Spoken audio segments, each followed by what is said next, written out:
The most painful thing to hear from a student is, I can't read, or I'm never going to read, or I'm a bad reader.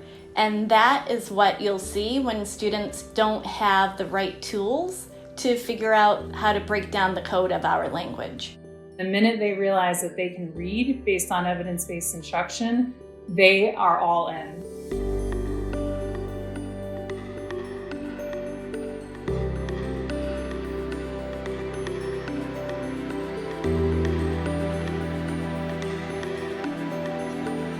Right now, we know that about half of our students in 3rd grade are not achieving proficiency in literacy. That is injustice and that is inequity.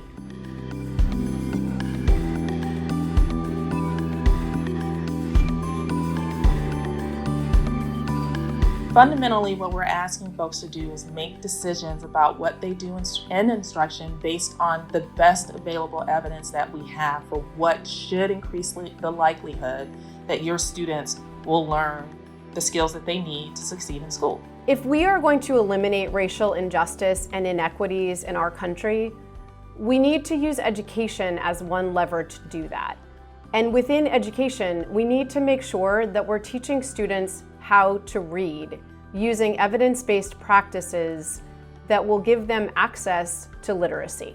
Expecting a child to just learn to read words by being exposed to print hasn't panned out in the research. What we know is that the majority of children need direct, explicit instruction in how letters and sounds are connected and how they build on those connections over time. There should be no shame around admitting that we need to learn more. And I know personally, I carried shame for a long time when I was sitting in a 1st grade classroom and had more children that I just didn't know what to do with.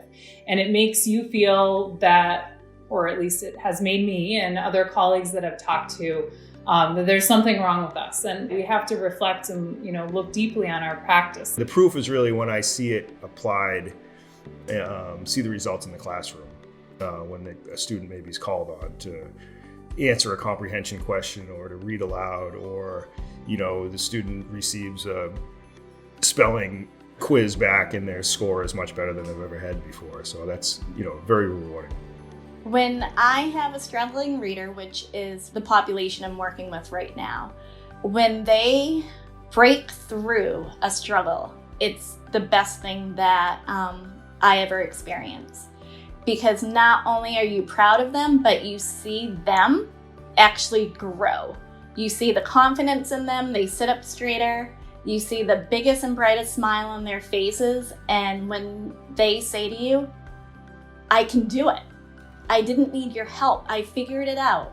It's the most rewarding experience ever. We made sure to develop the guidance and resources in partnership with educators across the state. And so first we started with a group that we call the Literacy Champions. These were 50 educators from across the state of Massachusetts who worked with us to build the resources.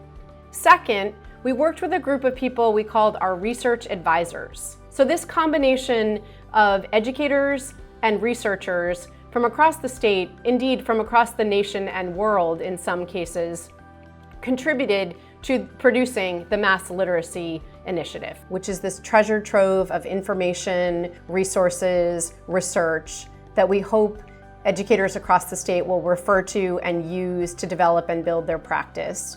We cannot afford to lose children who have the potential to contribute to our greatness.